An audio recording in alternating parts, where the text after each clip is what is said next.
How you doing, everybody? It's Wardy here, and we're back at it with our latest Big Mets update segment, this time March 12th, 2025. And oh, am I excited to get into this one, even though I'm sad to say that this is my final day here in Florida for Mets spring training, heading back tomorrow, and we will have content, if not out for you guys tomorrow, then certainly back on Friday. But we have a lot to get into in this one, headlined by Mets pitching prospect Nolan McLean. We know that he's looked really good over the past year plus in the organization, but just how good is Nolan McLean? We're going to get into his latest outing, in which he looked nothing short of fantastic there against the St. Louis Cardinals minor league camp, and we'll get into how Nolan McLean may just be the next breakout candidate for the Amazons here in 2025. From there, we're also going to get into all the key takeaways in the Mets' 2-0 victory in their latest spring training game, headlined by guys like Paul Blackburn and AJ Minter making his long-awaited, highly anticipated spring debut. That, along with David Wright arriving in Mets camp, and so much more is what we're going to deep dive. So sit back, relax, and get ready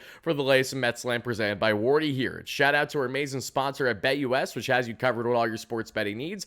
All you guys got to do is simply head over to betus.com.pa today and use Wardy's promo code YouTube150. That way you too get a 150% bonus on your first deposit, $125 on your second or your third, up to $2,000 for whatever you guys want to bet on. And thank you guys so much in advance for doing so. Make sure that if you're betting, gambling, whatever you're doing it responsibly there at betus.com.pa today. Now let's get right into this one, and let's first start out with the key takeaways that we saw from the Mets spring game today, because there was a lot of awesome takeaways, especially on the pitching front. Offensively, there wasn't too much there to break down outside of some key hits from guys like Jesse Winker, who continues his red-hot spring. We've seen the case with Pete Alonso after not getting a hit for a couple games. Look good there that we saw today especially. And Francisco Lindor driving in Tyrone Taylor after hitting a double today, as Lindor had the lone RBI single. We saw William Lugo, a Mets infield prospect, rip a homer as well, which gave them the 2-0 lead. And I gotta say, I'm pretty happy to turn out that out of all the games since landing here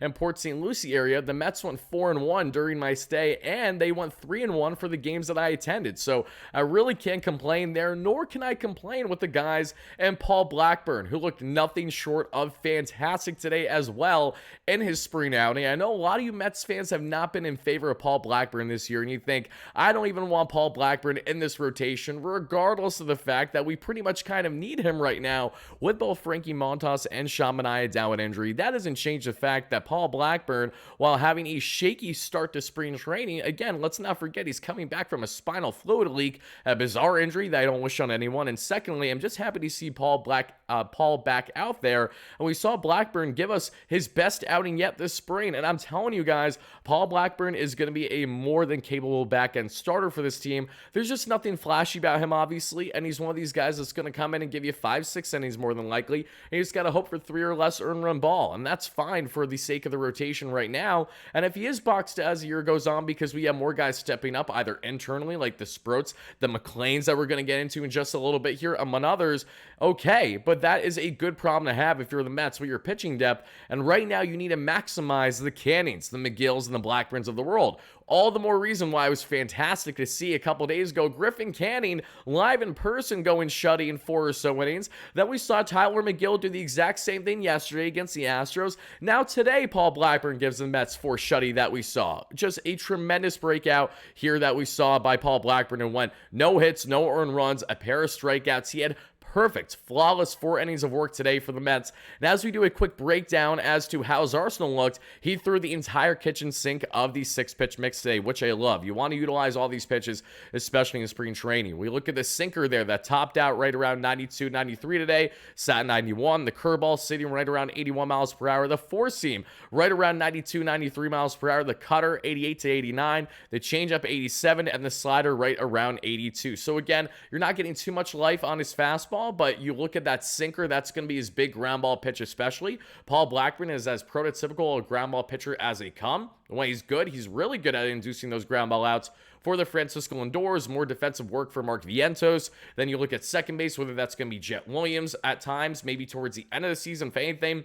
But the obvious ones in the Jeff Megills, obviously, you look at the Brett Beatties if he gets reps there, Luis Angel Acuna, the Donovan Waltons, whoever's going to be at second base, they're hopefully going to be doing a solid job for guys like Blackburn. And of course, there you got Pete at first naturally. So Paul Blackburn, thank you so much for what was a sharp spring out today against the St. Louis Cardinals. And hopefully we see more of that, because seriously, this is a guy that we're going to have to lean on along with everyone else in this rotation begin the year due to the Manaea and Montas injuries.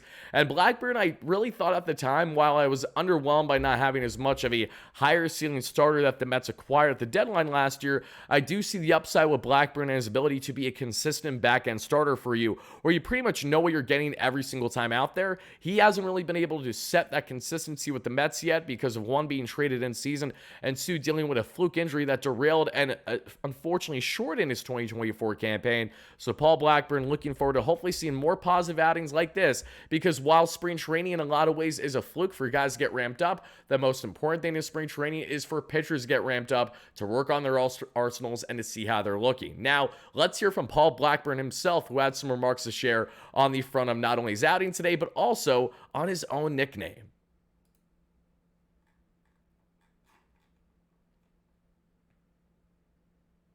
And I kind of just got caught up in just throwing those two pitches. And So I'm not sure why they had the clipper on there for SNY Mets, but he was talking in a breakdown there in Blackburn, and he did make note that Tyrone Taylor actually has a nickname for him. It's Paulie B. Nasty, which is awesome. And we saw Paulie B. Nasty look nasty today with a pair of strikeouts after 4 shutty, 4 perfect innings. You really cannot ask for more. Blackburn said that, while results really don't matter too much in spring training, he did highlight the fact that anytime you put up zeros, it's naturally going to help boost your confidence and get yourself ready even better for your next outing. So Paul Blackburn, great to see. Hopefully, let's see more of it, baby. Now, to go from Paul Blackburn, let's get on to another guy that stood out today on the pitching end, and that has to be Mr. AJ Minter, who made his spring debut, and he was absolutely masterful as well. AJ, who we know is hoping to start the year with the Mets as soon as possible, whether that's on the opening day roster or within the first week there, as he's still coming back from his surgery this past year. Minter was tremendous today with that 3-pitch mix they utilized, the cutter, the changeup, the 4-seam, including a strikeout. He was as advertised. We saw with the cutter today that utilized 60% of the time. He sat right around there, 89 to 90, and then we saw on the changeup, the 85, 85, 86 area, and the 4-seam topped out on 93, but naturally, the velocity is going to uptick as spring goes on and as he continues to ramp up. He looked effortless out there and even played a ball really well on a comebacker that came right to him on a little bit of a dribbler. Handled it well and quick, and got the quick throw there to first for Pete. So AJ Minter, loving what I'm seeing from him. It's kind of crazy to see a guy join, whether you want to call it the dark side or the bright side, because he's going from a key rival in the Atlanta Braves, in which AJ Minter gives off all the vibes of being a type of Atlanta Brave player, right? So he's been in enemy territory for a number of years. We've seen him carve up Mets batters in high leverage situations. We've also seen the Mets have his number at times in high leverage situations too. So now it's a full circle moment. Now he has joined the enemy, or now the friend, however you'd like to label it. And AJ Minter's excited, and he is definitely feeling good now with his first spring debut finally in the books. And this is what AJ Minter had to say furthermore on today's outing. Are you kind of feeling the same thing at this point now that you've actually gotten in the game? Yeah, I mean, it's going to be hard to tell. I'm going to do everything I can, and at the same time, I've said this, we're going to be smart about it. And if that means, taking a few extra weeks, it takes a few extra weeks. But my goal, and I'm very hard on myself, and I hate missing games, and that's just, I'm going to leave that up to Mendy and the coaching staff, and I'm going to do everything I can to prove to these guys that, I'm here to win, I'm here to help this team and win a World Series. But you obviously can't win the World Series the first few weeks of the season, so we're going to be smart. That was AJ first breaking down his thoughts on approaching opening day for the Mets and how realistic or unrealistic that is. Now let's see a little bit more on AJ on, his first impression of being with the Mets now. It's been competing against these guys my whole career. Being on this side now, you can see, the past few years, you can tell something is kind of, it's exciting to be here. It's an exciting time to be a Met. And ever since, day one of camp, they welcomed me in with full arms. And I mean, I'm sure that's hard to do, especially, I've been competing against them my whole life or my whole career, and they've been nothing but, like I said, open arms, welcome me in. It feels like I'm part of the family now. That's all you can ask for. That's great to hear there from AJ Minter. Obviously, he's pretty happy with how his performance went, and Carlos Mendoza certainly felt the same. So let's hear from Mendy real quick on his key takeaways. Through strikes, I thought it was good. First time out, I like the cutter, I like the changeup, attack, through strikes. So yeah, it was a good day for him. Now that you've seen him in a game, how good do you feel about the potential of him being ready for opening day? Yeah, we'll see. I mean, we're getting close, but I'm not going to put too much pressure on him. We will continue to be flexible, and we'll see how it goes. Hopefully, he's ready to go and break camp with us. But like I said, we'll listen to him, and we don't want to force it. But in your mind, do you genuinely have no idea at this point, or you kind of feel? Well, because it's kind of hard to tell right now. First time out in games, we're getting to know the player. He's coming off a major surgery, so I don't want to tell him, hey man, like I want to let it play out and see how it goes. What can you Minter? Understandable there what Carlos Mendoza is. Obviously, the Mets are going to play it safe and not try to rush anything too much, but they were certainly happy with the key takeaways that they got from both AJ Minter and Paul Blackburn today. And I want to show you guys, especially AJ Minter and how he played up today for you guys, because I have some key information here. If you give me 1 second to pull it up for each and every one of you. This is pretty standout to me when you look at especially AJ Minter in his first outing with the Mets today. And we're going to pan away from the highlights for a second. As you guys see the graphic there beside me, and shout out as always to Pitch Profiler for making said graphic and breakdown.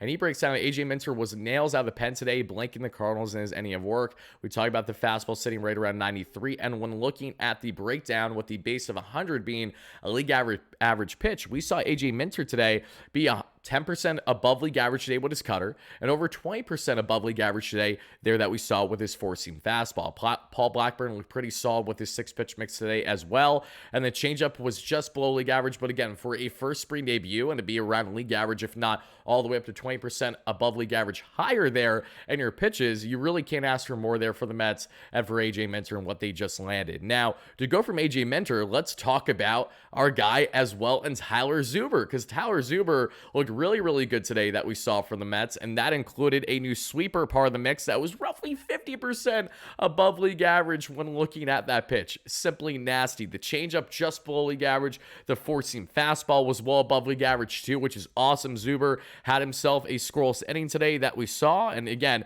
Zuber continues to impress big time this spring as well. He's a guy that will probably not crack the Mets team out of camp, but is a guy that will certainly be called up probably not long to begin the year in this bullpen. Zuber has a lot of upside, originally a Long Island Duck from the past year after being away from the game for a couple years.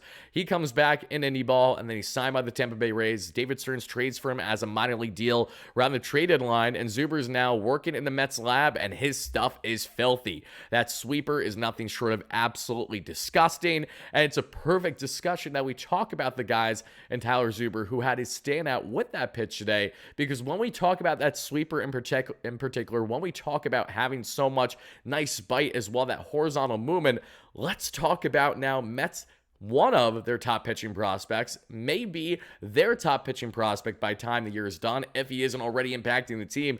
And there's a solid reality where that, in fact, is going to happen. Guys, without further ado, let's get into the dominance, which has been from Nolan McLean. McLean went 3 shutty that we saw yesterday versus the Cardinals in minor league camp. McLean, who was initially scheduled to pitch in West Palm there for the Mets, was a late scratch because he was moved to minor league camp, so that way he could get more innings in right away, and that's exactly what happened. He went 3 shutty against those batters there for the Cards in their farm, and McLean, who, mind you, in over 100 innings this past season from all the way single A all the way up to double A, he was in 3 separate leagues this past year. He looked fantastic, sitting just under a 10 K per 9 to just over a 3 walks per 9, and right around a 3.78 baseline ERA. What makes McLean so exciting is not only a fastball that touches in the high 90s, 98 plus, that we saw in last spring training too, but now we're not only seeing a lively fastball, but a disgusting slider that has so many RPMs. I mean, even going back to last year, and this time last year in spring training, he had RPMs on his slider at almost 3,400, and you just see how much movement, disgusting movement there in late break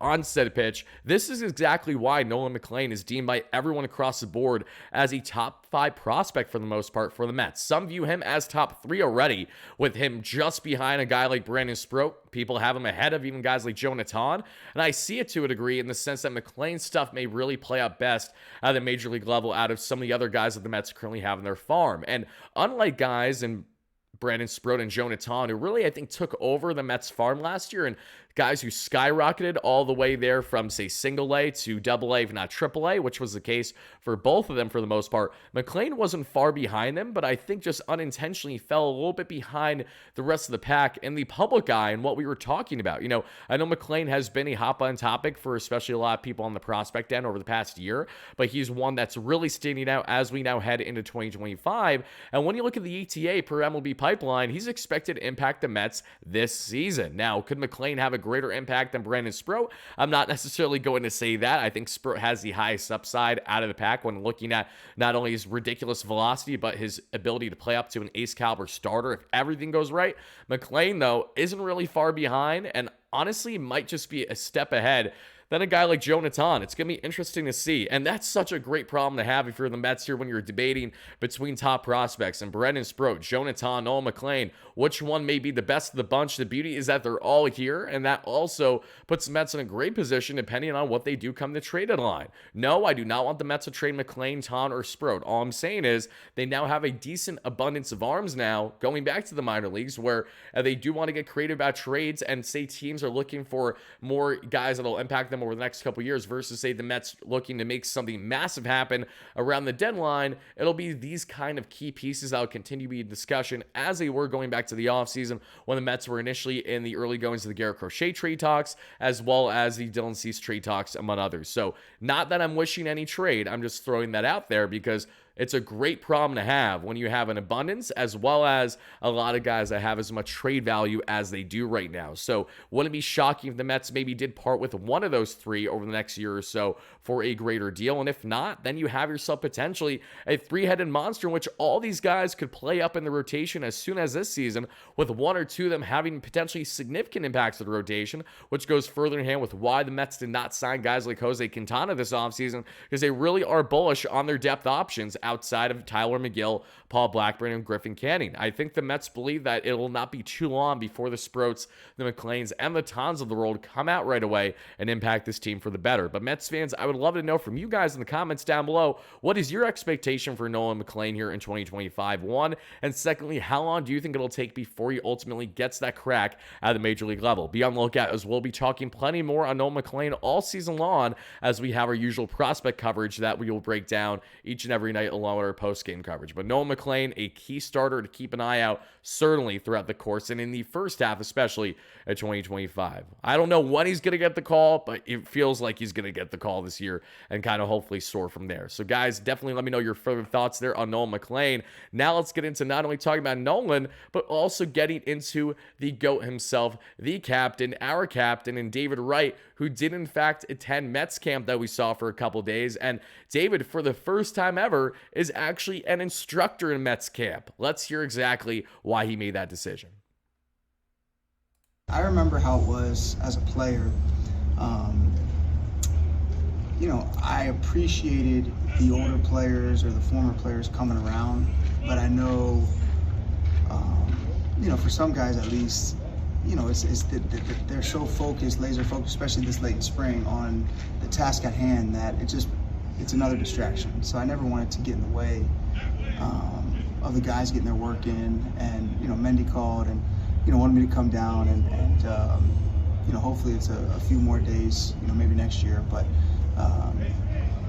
it's just, I don't ever want to feel like I'm getting in the way, and I don't ever want to feel like it's just another distraction for these guys trying to get ready for the season. So I think that's probably my biggest hesitation. But being around the coaching staff, being around some of the veteran players that I've gotten to know over the years, I really do enjoy coming back and pulling up a chair and just talking shop.